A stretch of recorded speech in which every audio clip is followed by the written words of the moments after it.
All right, chapter 25 of Kagurabachi. At the start of this chapter, Inoue is checking on Hakuri, seeing if he can stand. Shiba is still fighting his older brother, Soya. Shiba knows the Sazanami clan's fighting technique. They create and command shockwaves. Here you see Soya charging up for a shockwave attack, charging straight at Shiba, but he dodges in the nick of time. This panel is beautiful. He noticed that Soya's movements are simple and he has fast reactions. As Soya's about to attack him, he was able to redirect the blow, but it hits the building and just crumble.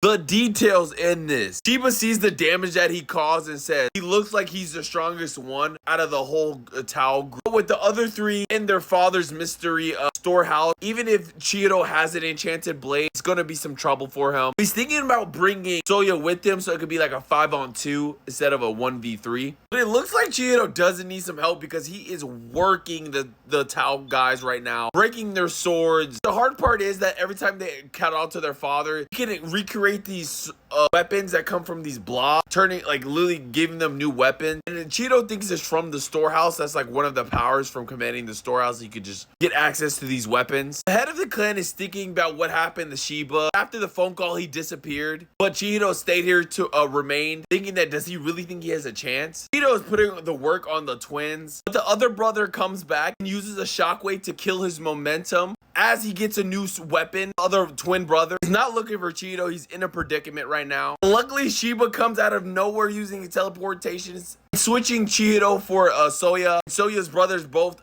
hit each other with their shockwave attacks, blowing each other backwards. Shiba even asked Chihiro about his timing, and he says it was perfect. Even his brother's like, Soya, where did you come from? He's like, what? How did I get here? I just found Hakuri. And the dad starts thinking, I was that guy that just left with Soya, and Soya just said he found Hakuri. Then he wondered about that phone call that he got. He said, when they showed up at the house, I thought it was a possibility, but I didn't want to believe it. And all he said, it was you. As Hakuri comes into frame, just like how the weapons from the storehouse, I'm like, how is he using the same abilities from the storehouse when Hakuri wasn't even in the storehouse? Noita is like, where did you go? As Hakuri's on scene and Chihiro and Shiba are confused of how he got here. His father let him know that he can revive at will items registered in the storehouse. That's how he summoned the Tao.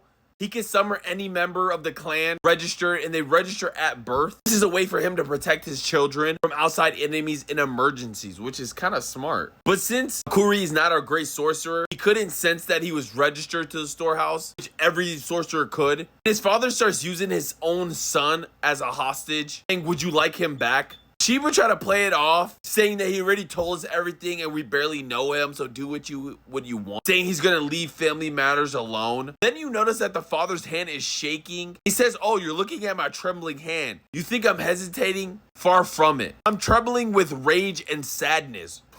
That is not what you want to hear. This pathetic wretch was born a Zanami, but he can't even do sorcery. He's useless, he's worse, he's a hindrance. His life is worthless, but still it would sadden me to kill my own son. He thought at first he was just gonna banish him. He caused nothing but trouble, obviously helping Chihiro and Saba break in. And now he's even worthless as a hostage because Shiba doesn't even want him back.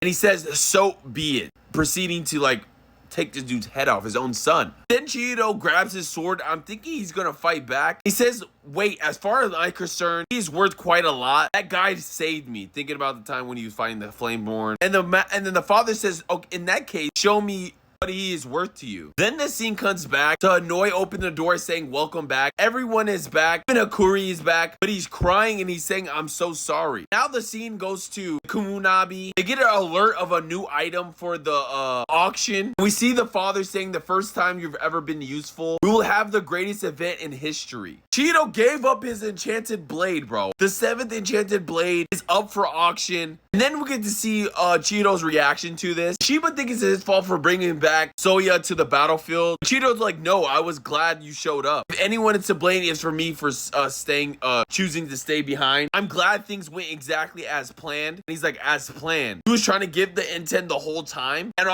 we see the N10, there's like water coming from it. He says, nothing has gone wrong. Oh my God.